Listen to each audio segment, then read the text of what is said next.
All right. Well, Susie, it's so good to see you again. Thanks so much for taking this time to talk with me.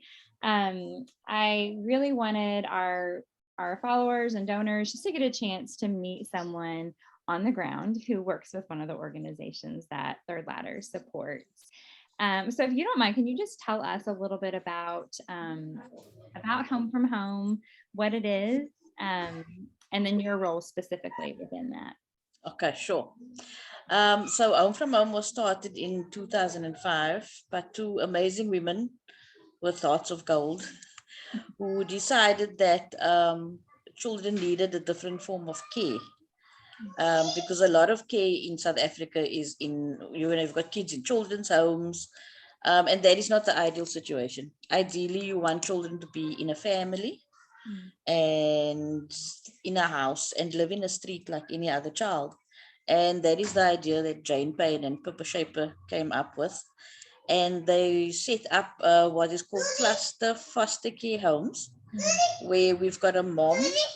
Yes, my angel. You can sit there. Okay, you sit there. So we've got a mom, and some cases where we're lucky, we've got a mom and a dad, and we set them up in a home with up to 6, sometimes 7 foster children, and that is what they do. They live in the community. We are very big on building a loving family because a lot of the kids don't know what that is and where it comes from. So within our model, that is what we do. We build family homes. Um, like I said, the kids are part of the community. They go to the local schools, they go to the local churches. Where we can, we get them involved in, scouts. Some are lucky and they get sponsored with swimming lessons. We've currently got one young man who's been sponsored with life saving, and he recently passed his first aid exam, and he's now got his life saving uniform, and he is Amazing. very, very proud of himself. Oh, I bet. That's And wonderful. currently we am working now is in the community of Ocean View, which is a colored community, and there's lots of poverty and unemployment and gangsterism. And for us to have this young kid, for example, just being able to rise above all of that, that is what, yeah, that is what we want for them. Is one young lady said to me one day, your circumstances don't determine where you end up. And I thought, wow, that is actually, yeah, that is what we do. Yeah. You might be in the same community where you were born and living with your parents and ended up in one of our homes, but that doesn't mean that you have to end up as the same person as your parents, because there's a reason why you're here, because they were unable to take care of you. So within those communities, you'll find that there's the moms also and the families grow close to each other, because they're living within the same area, and that's always an advantage. Yeah. I mean, if you think about it, as a normal neighborhood, I'm sure you've got a friend that you can go and visit 2 roads away, or just over the main road or past the local primary school. And that's the kind of community that we're trying to build. So, it's about giving the kids a loving home and building the family, but also building that support so that they don't only have their foster mom to depend on and their home from home social worker, but they've also got the other foster moms, they've got the other foster kids, they've got, the local teacher, Yeah. whichever one is been a significant person in their life. They've got the Sunday school teacher, or the dance teacher down the road. Because I mean, just because you live in a foster home doesn't mean that you have to literally be locked inside your foster Right. home Right. until you turn 18.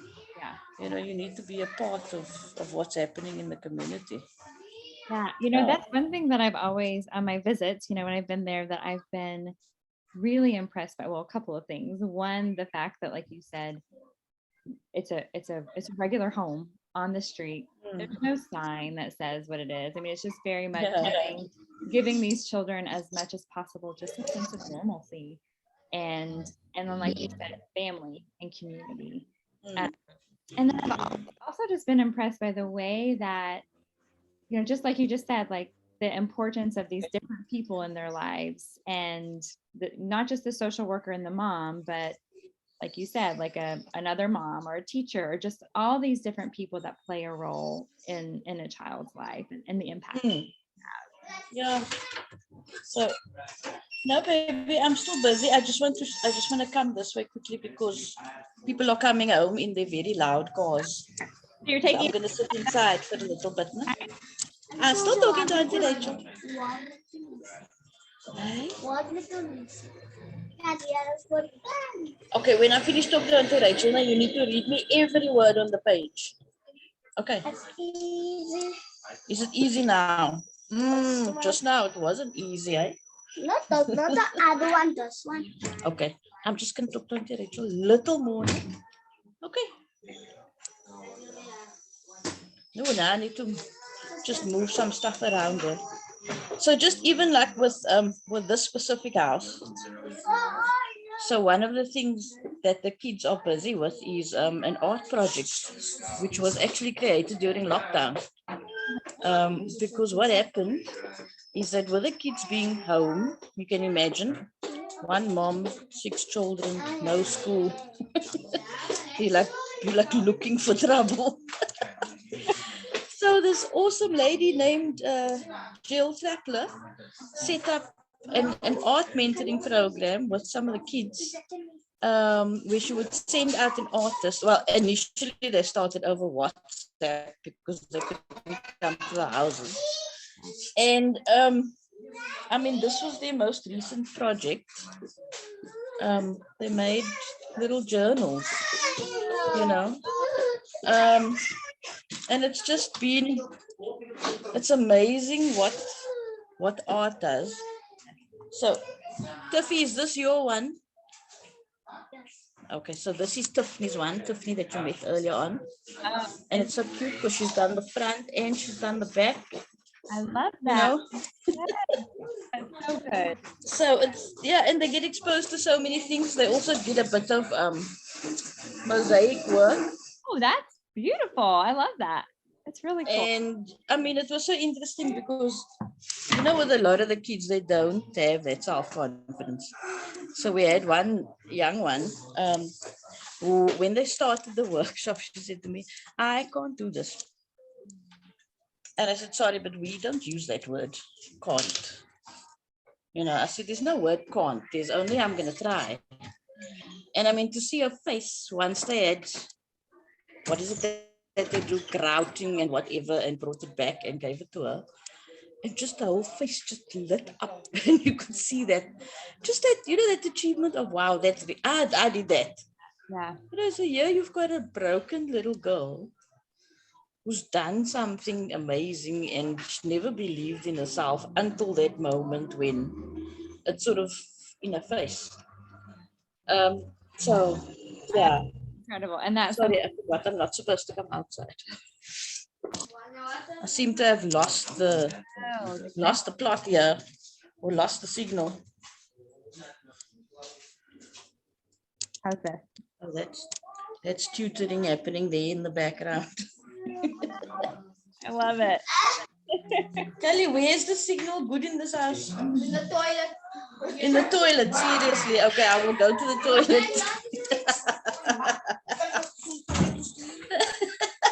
Oh my goodness. That's hilarious. Oh, good. The signal's better. Okay, good. Yeah.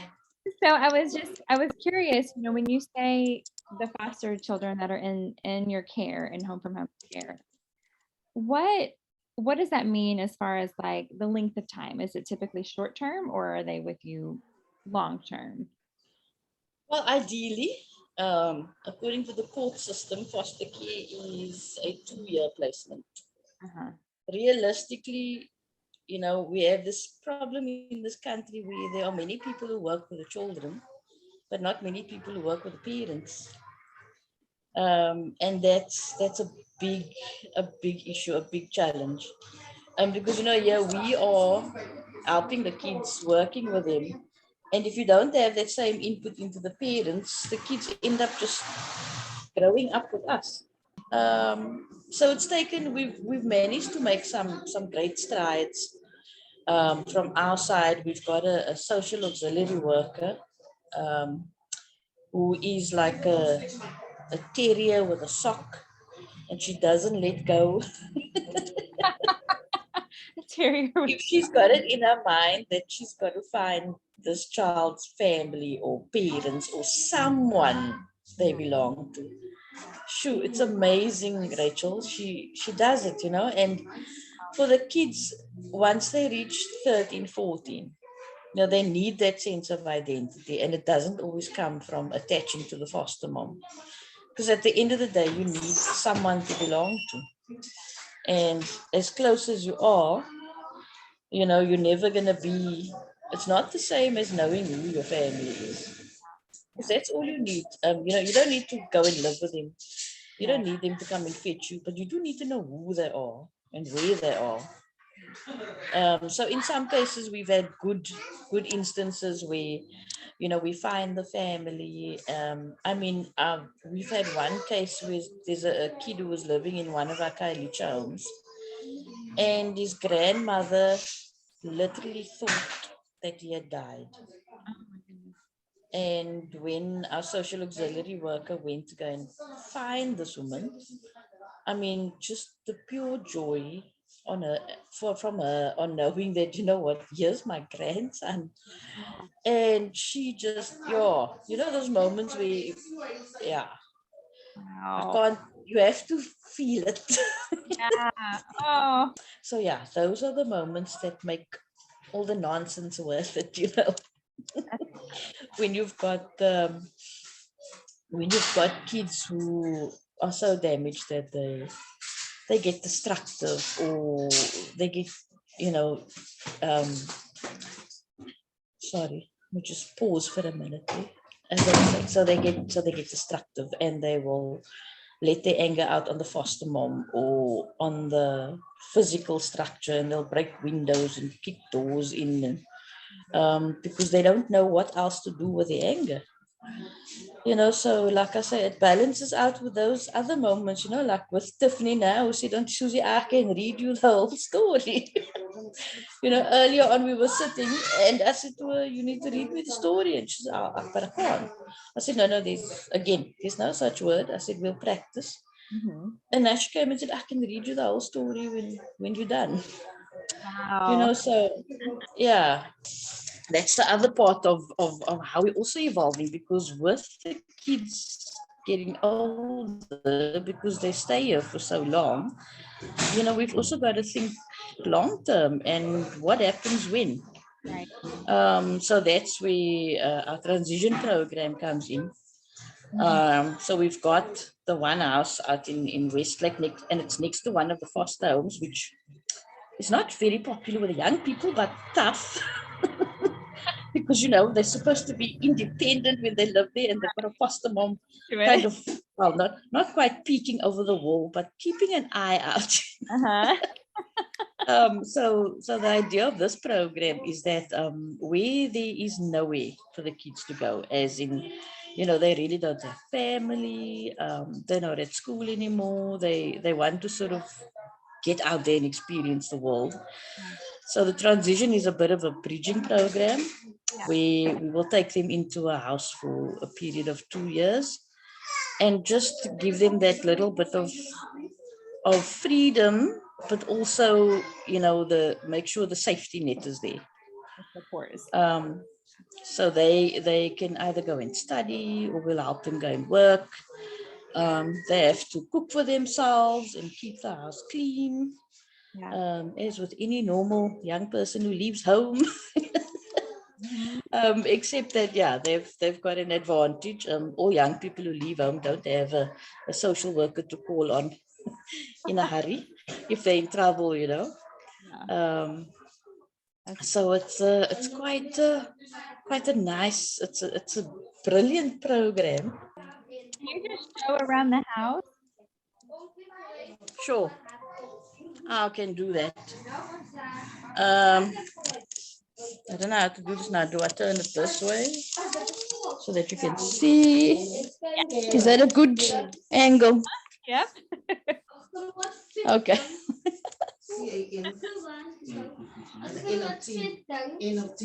Oh, that is also one of the artworks. I don't know if you can even see it. Yeah. Oopsie, sorry, Carl. That's also one of the art pieces that the kids did. Quite talented. And then, oh, and there's Roxy. So the nice thing here is that the kids have a dog. Oh, that is. Who is very protective and absolutely loves the children. And then this is just the kitchen area. Nice. So, and that's supper on the go there. I can imagine cooking for 7 kids every day. That's a big job. Yeah, this is one of the bathrooms. So a lot of our houses are pretty old. Oh my word! And then this is the other section. So I don't know if you can see there. The beds still have the mattresses still have the plastic on. Uh-huh. That is because one of the things that trauma causes is bedwetting. Uh-huh. Yeah. So we actually, even some of the older kids who still experience that. And you'll see once when you work through the trauma, all those issues become not as hectic as they are. But it's such a balance you have to have, because like I was saying, with some of the kids, we make contact with parents, like in this community especially. A lot of the parents live around here. So the kids see them, and it's a matter of explaining why you have to walk past your mom's house every day. And your mom will be standing there hanging over the gate, and she won't walk with you. Or when it's a school meeting, your foster mom is there, or your school concert and your foster mom comes, but your own mom doesn't come. So sometimes one just wonders if taking kids from the community into the home, it's a bit of a catch-22, because you want them to be in the community and able to access their parents, but on the other hand, sometimes the parents have just caused such irreparable damage that every day is secondary trauma. Situations like that, do you guys ever end up moving kids into a different home, or do you tend to try to keep them in the same home as much as possible? We prefer not to. Are you talking about within home from home? Yes. Yeah. Like, would you move them to a different home if it felt like the surrounding of being near parents, or it was just too difficult? We have done that on occasion. For example, if we find that in one of the homes, actually, I've got a concrete example for you. We had a teenager who just was not coping at all, depressive, suicidal. And also, again, living in the community, and it doesn't help if your environment is toxic. So it doesn't help you to heal. Right. And what we did was we took her away for a weekend, and we put her in another foster home. And a different child. I think she just, sometimes they just need a break from what they see every day. And it gives them I wouldn't say a new lease on life, but it gives a bit of an incentive to try a bit harder, to look at, this is what I can aspire to. I can also live in a community where, the roads are tarred, and the dirt truck actually comes up the road to fetch the dirt bin kind of thing. Yeah. And, there aren't people standing on every corner. You don't, you feel safe to walk to the shop. You don't have to worry that you're going to get robbed or molested or whistled at by some creepy guy standing on the side of the road. And Yeah. Wow. I know I got to meet Ida before we started recording, but could we say hi to her for the recording so that way everyone could see her? Sure. Okay, I'm in a good spot now, so maybe she can come to I'm you. just gonna go and fetch her. Okay. Don't move from the spot. Are you tired? I think so. Hi, Rachel. How are you? I'm Thanks. fine. Thanks on yourself, Rachel. I'm doing well. Thank you. Thanks for taking it. I know you are a busy woman. Very busy. How long have you been working with Home from Home? 6 years now. Years. Wow. 6 years. Since 2015. Have you been in the same house the whole time? Yes, in the same house. Okay. What is it like being a mom to these children? For me, it's nice, but you must have a heart. And you must be really a person to be with children.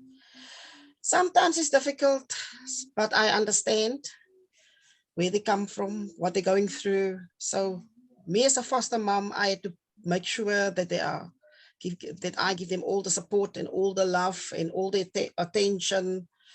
I must make sure they must be able to go to school, do their homework, help with the homework as well, and even teach them how to make the bed. Be able to do things for themselves when one day if they're going out here, they must be able to take care of themselves. Right. To be independent, actually. Yeah. I remember on one of my visits, Peter, the executive director of Home from Home, telling me, the goal is to raise successful adults one day. Yes. That goal. Yes. It's not always, and that can be parenting as a foster parent or as raising your own biological children. But the goal really is to make them successful. Yeah, and they must be must finish school, go study, go find and have a nice job, will be able to provide for himself, even for his family one day. Yeah, that's our dreams for them. Yeah, sure. I had posted about this on our social media, and someone had asked the question, posted that I was going to be talking to you. And someone asked if the children in the homes end up acting like siblings. Do they end up becoming, do they see each other as siblings? Yeah, that's the main thing which I focus on when I start here. We are really a family, and for me they come from different homes, but to make sure in the house they must be aware, although we're not biological brother and sisters, but we are siblings. We as a family on our own. So really, in my case, my children is very attached to each other. They never even, once in a while, they will have, this little argues between each other, but I can say it never happens. So yeah. That's really incredible. So they really do create that. Yes. And they play well together. I'm having a 15-year-old boy here. He's now grade 8.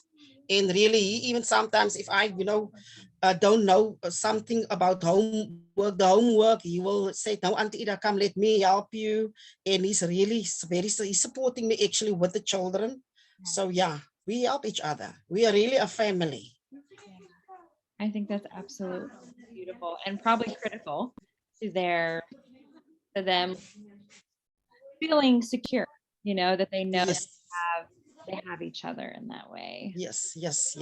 And even I asked my eldest now a couple of weeks ago, what would he like to do one day? Then he said, Auntie Ida, when I'm going to be 30 years old, I would like to have a reunion with all of us here in the house. And I was surprised. I said, really? Would you like that? He said, yes, I'm thinking of that. If I'm 30 years old, we must have a reunion who's in this house. I want all of us must come together. I said, yes, that's great. That's great what I'm hearing now.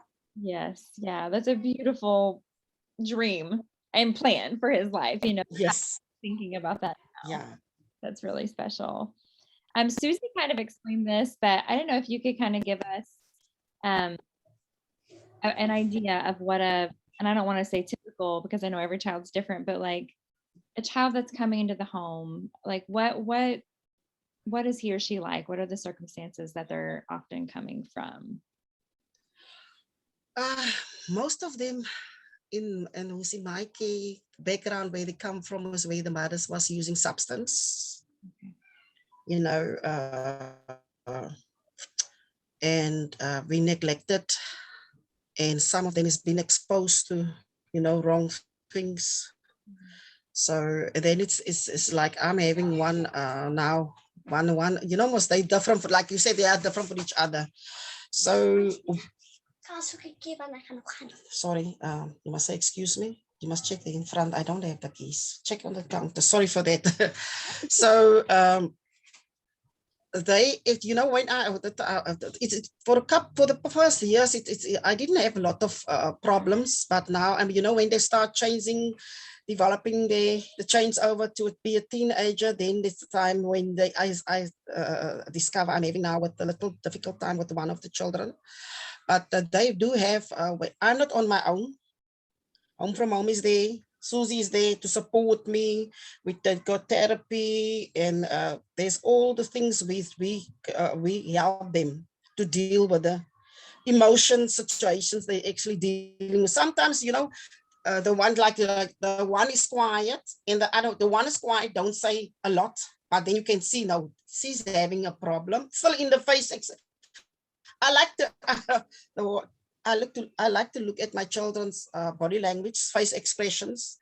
Like the one who's quiet, I would see even if although she's very quiet, I would see there's something wrong with her.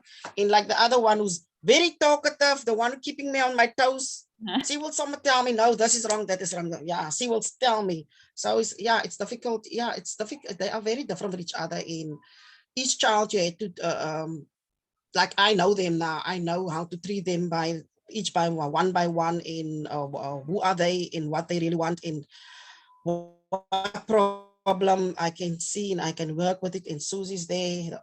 There's a lot of people there, like I said. Yeah. That's so good. I was saying to Susie earlier, I love that about Home from Home.